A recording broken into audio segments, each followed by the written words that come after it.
By the end of this video, you will learn 3 powerful card tricks that will make your audiences go, "What?"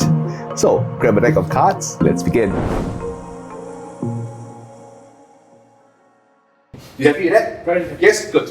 So in a moment, what's going to happen is this. I want any card that you like, you can have, you just shuffle the card. So pull it out and then leave it face down for me. Don't do it just yet. You happy with that? Happy. Good. I'm going to look away because I don't want to cheat. I want you to show the card to everybody, then remember the card. Don't forget it. Okay? Got it? Yeah. Yes? Okay. I'm going to deal the cards down this way, and then anytime you feel like it, just say the word stop. Stop. Here. You happy with that? We'll place your card here. Yes? The rest of the cards goes on top. So far, so fair. Yes? And again, I don't want to be accused of cheating. I'll square the cards. Quad, go ahead, cut the cards for me. Really good. Yeah. Complete the card. You cut it a few more times. Every time you cut the cards, you do realize that the entire order of the deck changes. Yes? Yes, yes, yes, good. Which means now this is an order of cards that no one has seen before. Agree? Yes?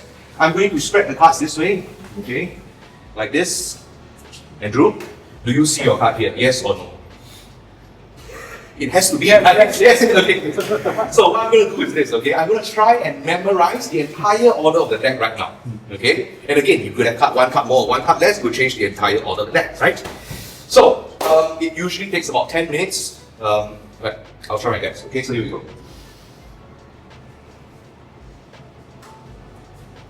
Done. Okay.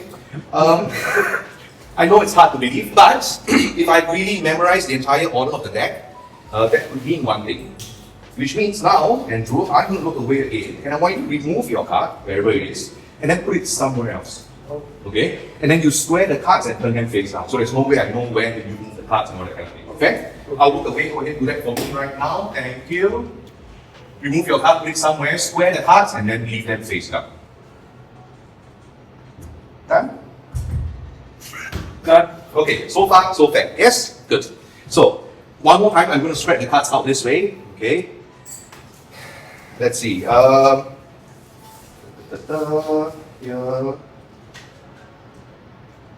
Okay. It feels to me that the top half is a bit weird. There's one card that is misplaced. The bottom half looks okay. Okay. Let's try this. Here we go. For the very first time, tell me, since everybody has seen the card, what card did you select? 2 of hearts. And 2 of hearts. So I recently gave a lecture at the Singapore Association of Magicians, and this was the very first trick that I shared.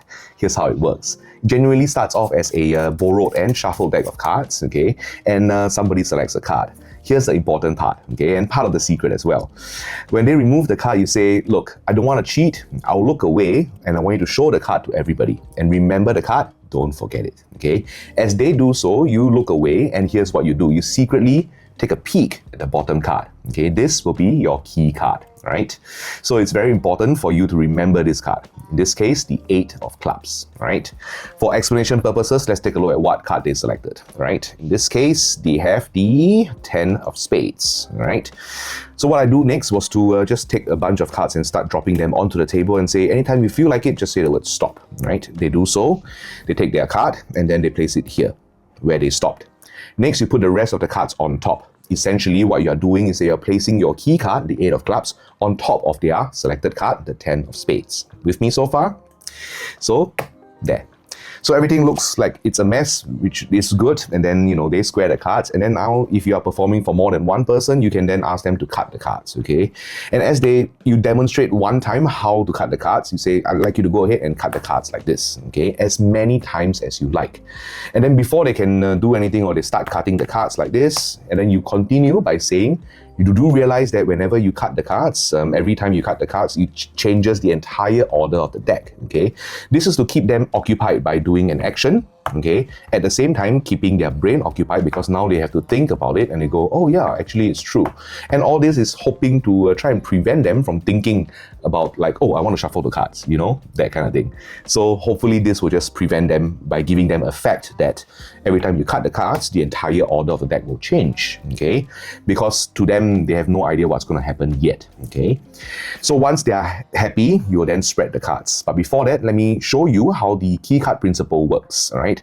So now if we just go look for the our key card, in this case the 8 of clubs, all right, over here, if I out-jog them like this, you will see that this is your key card, the 8 of clubs, and then right beside it will be their selected card. On the right-hand side, the 10 of spades, okay?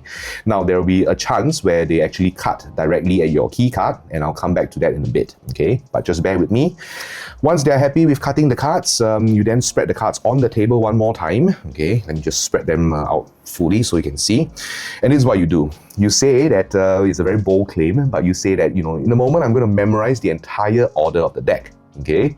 So to them it's like, well, what is this going to happen? Like, no, it's not quite possible, right? And then you say this, okay, watch. And this is what you do. You run your finger across the cards like this, okay? At the same time, your eyes are actually looking ahead of where the key card is, okay? Remember, magicians are actors playing a role of a magician, so a bit of acting is involved, all right? So what you do is, as your hands go through, your eyes is actually looking for your key card, okay? So the key card and the selected card is here. So as you do this, you just look and memorize, but you're actually looking at the selected card now, okay? Look at where your key card is, and then the card right next to it will be their selected card. And in your mind, you just say it to yourself, 10 of spades, 10 of spades, 10 of spades, all right? Please don't say it out loud, all right? So as you do this, okay, you go, okay, good. Please don't do this as well. Okay. You're giving it away, right? So at this point, you already know what their card is. In our case, the 10 of spades. To you, the trick is already over. To them, it just started. They have no idea where this is going, okay? Now, the next thing you can say is, since I've memorized the entire order of the deck, what you can do is this. You can now remove your card and then place it somewhere in the deck, okay? That way, if I look through the cards again, I'll be able to tell which card is not in its place. Agree? Which they'll go, yeah, agree, okay? And you do all this while your back is turned, right? So what they'll do is that they'll remove their card, in this case the 10 of spades, and then they'll replace it somewhere else, okay? They'll then square all the cards and then turn them face down. Pick up the cards, spread them again, and then you go one more time, okay? And then you go, like this. Done. Next thing you can say is, see what's strange in which portion of the deck, okay? So their selected card went from here to here, okay? So this portion looks a bit strange, right? But you can say this, you can say, okay, the top half of the deck looks pretty okay. The bottom half is a little bit strange, okay? And this is what I like to do. After that, I like to square the cards up, okay? Create one more layer of tension before the revelation, right? I'll square the cards up, I'll hold it close to my body, and then I will spread through the cards this way and remove their card, 10 of spades.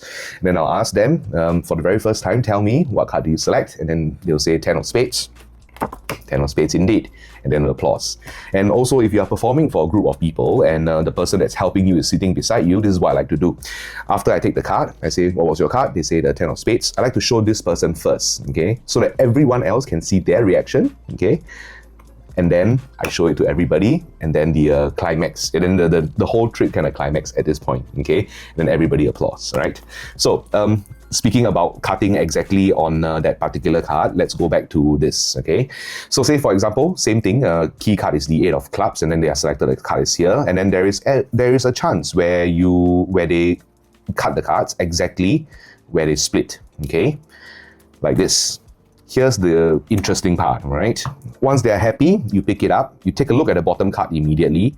If you see it's your key card, it is 100% that their selected card will be on top, okay? This is when you pivot and go into another trick, okay? You say, hear me out. You shuffle the cards, right? You selected a card, place it back into the middle, you cut as many times as you like, changing the order of the entire deck. For the very first time, tell me what was the card that you selected. They'll say the 10 of spades. And then you say, watch. All I need to do now is just wave my hand, snap my fingers, and your card will jump back to the top. Wouldn't that be amazing? Of course they will say yes, right? Because they just cut the cards. And then when they turn it over, it will be the 10 of spades. That's it. That's their selected card. And you never perform another card trick again. I'm just kidding, but it's a possibility that it will happen. And it is, a lucky coincidence, so make full use of it, okay? So if this is easy for you, then you're ready for trick number 2. Second one, also from the shuffle deck of cards. I'm going to need the help of both of you. Okay. In a moment, what I'm going to do is this. I'm going to remove 2 cards. Tell me this is a full deck, yes? Okay, good. These 2 cards, okay? The ace and 10 of diamonds, right? I'm just going to leave them here for keepsake. You take the cards. I want you to start dealing the cards one at a time on the table, face down, one on top of each other. Yes, anytime you feel like it, you can just stop. Happy? Yes. I'll put this card, the 10 here, put the rest of the cards on top, square the cards up, and Drew, your turn. Take the cards, and then start dealing them on the table one at a time, face down. And again, anytime you feel like it, just say the words. Just stop. Oh, here. Okay, cool. Ace of spades goes here, the rest of the cards goes on top. So far, so fair. Yes, you could have stopped anywhere, all that. So I'm going to square the cards up like this. We're going to take the cards that are facing each other. Remember, you shuffled the cards, right? So let's see.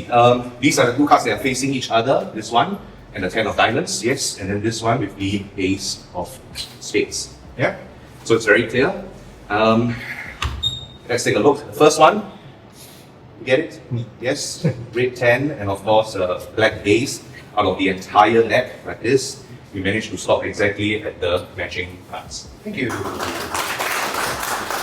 I believe this card trick was invented by Karl Fulves, and it was first known as stopped twice, and then became Gemini twins, and then it became Gemini aces, and then Leonard Green also came out with a version with a different back designs called stolen cards. And this version is an impromptu version done with a shuffled deck of cards. Okay, so the moment somebody gives you the deck, you take it back, and then you say that, you know, in the moment I'm going to remove 2 cards, right?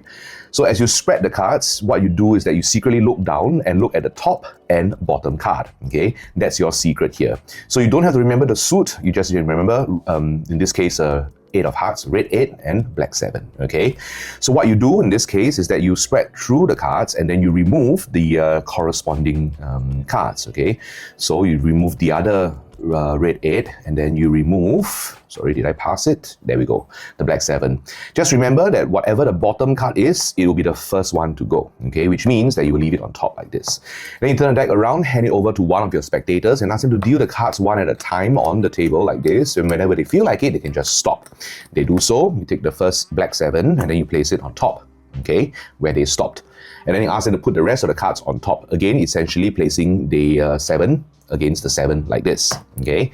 Square everything up, hand it to the next person, they do the same, they deal the cards whenever till they're happy, and then they stop, you take the next one here, and then the rest of the cards on top, okay? I've seen many people perform this, but the one line that I feel is very easy for your spectators to understand is that at this point you say, now we're gonna take the cards or look at the cards that are facing each other, okay? So when you spread the cards out like this, there's no question about it that these 2 are facing each other and these 2 are facing each other. Sometimes people say, oh, we're going to take the cards that are next to each other, okay? So next to each other could be this one, you know, could be this one. So facing each other, I think that makes more sense. So use that, right? And then you very carefully remove the cards that are facing each other like this, all right?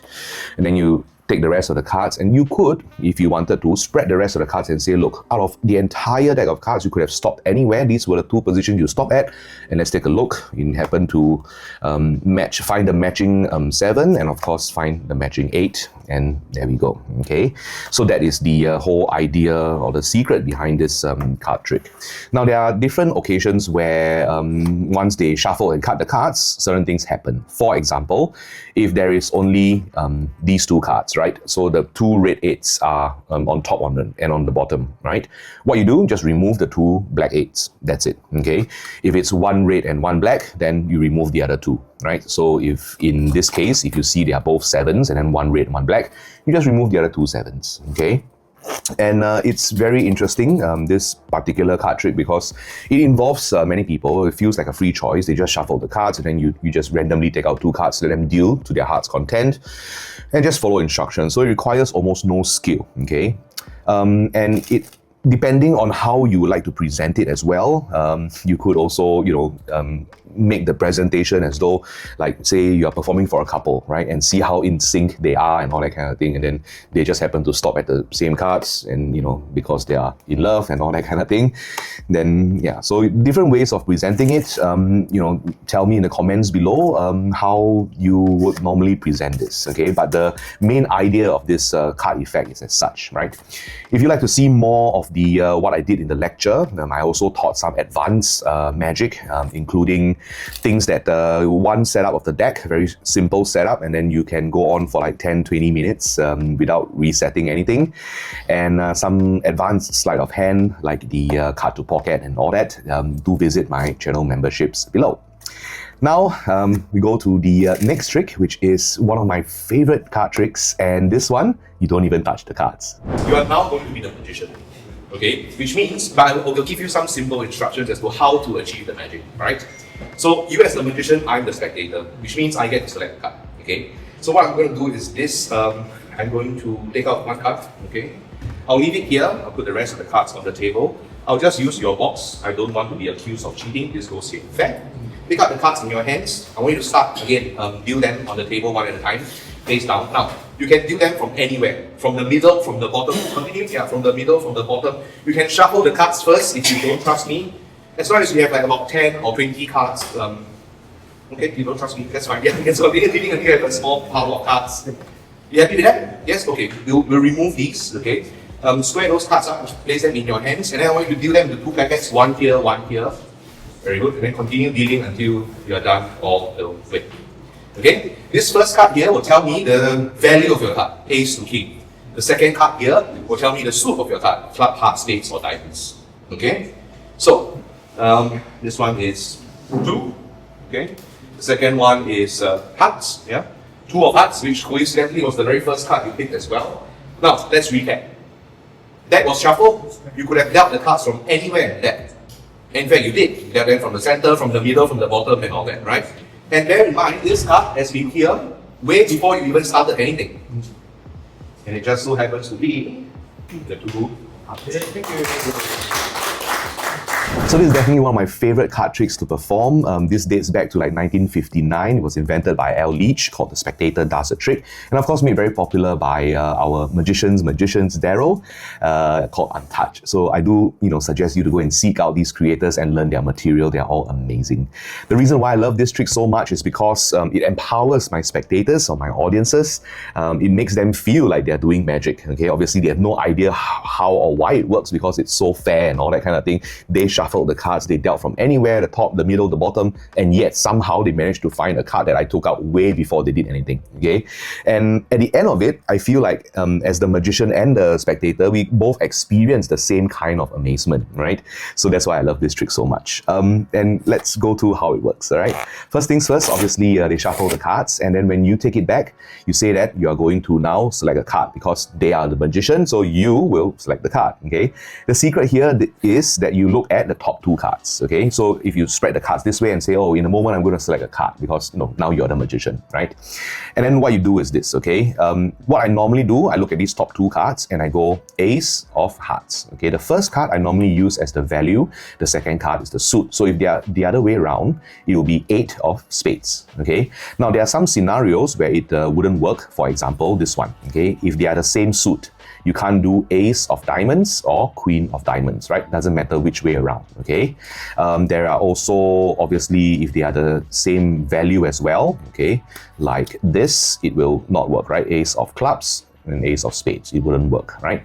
So these are just some of the different things that wouldn't work, okay? So let's get to this part. So what you do is this, okay? If you happen to see it this way, you can just shuffle the card some more or hand it to them, hand it to another person, ask them to cut a few times and just hope and pray that there'll be 2 indifferent cards, okay? Because the trick hasn't started yet. You just want more people to shuffle the cards and all that kind of thing, which is absolutely fine, okay? Don't worry about it, all right? So what you do next, you have determined that I want the ace of hearts, then you will spread through the cards this way, okay, and remove the ace of hearts. Now, obviously, you take this card without anyone looking, take it and then place it here, right? There are a few things you can do. You can place a card box on top. You can ask somebody to put their hand on it. You can ask them to sit on it, that kind of thing. You just want to isolate it, that's all, okay? So you put it one side, hand the rest of the deck to the audience and let them, and the instructions I give is like this, okay? I want you to start dealing the cards down on the table one at a time. They do so, like this. The moment they pass 2 or 3 or 4 cards, you then add on by saying, oh, you can deal from the middle, from the bottom, and from anywhere. If you like, you can shuffle the cards first before dealing them, okay? So it's important to know that these 2 cards, the top 2 cards here that you've picked at, okay, they have been dealt on the table already, right? So they start dealing, and then it seems like an additional instruction where you go, oh, by the way, you can also deal from the middle, from the bottom, or anywhere. Just a small packet of cards. You can do 2 or 3, doesn't matter. You can even shuffle the cards first. Oh, okay, then you can shuffle the cards first. It kind of proves like fairness, okay? As long as the first 2 cards are dealt. So you don't have to like wait till the first 2 cards and immediately say, just be natural about it, okay? So once they have like a small packet of 10, 20 cards, ask them to stop, okay? Because the next part is going to get a little bit boring, so you don't want to get too many cards, okay? Put the rest of the cards away, right? And then ask them to pick up this packet again and deal them into 2 packets. Now, here's where you need to take note. The last card that is being dealt will be the value of the card, okay? The value of this one, we will be the ace in our case, okay?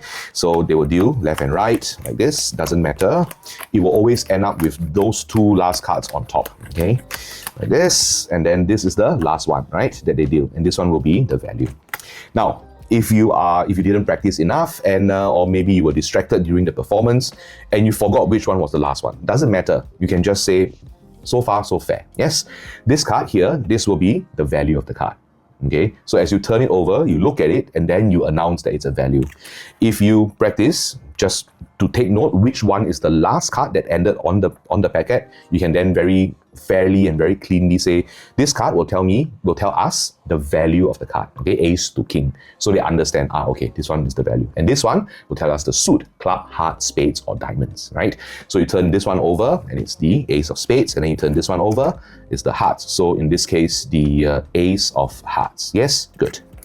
And then at this point, I kind of like to call back the entire scenario so that they have no idea of how to play it back in their heads and work out how it's done, okay?